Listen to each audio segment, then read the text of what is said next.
आपण बघत आहात एकेपी न्यूज मराठी. आपला आवाज आपली ताकद. सबस्क्राइब करा, शेअर करा, लाईक करा. AKP news Marathi. नाशिक पुणे महामार्गावरील शिंदे टोल नाक्यावर एका चारचाकीला आग लागली.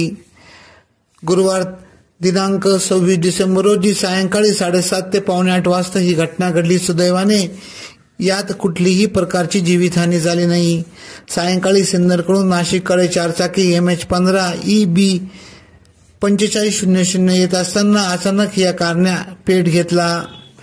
गाडीला आग लागली असल्याने समजताच चालकाने तत्परता दाखवत गाडीतून सर्वांना बाहेर काढल्याने जीवितहानी टळली. चारचाकीला आग लागल्याची माहिती नाशिक रोड अग्निशामक विभागाला कळताच त्यांनी माहिती नाशिक रोड येथील अग्निशामकाला दिली.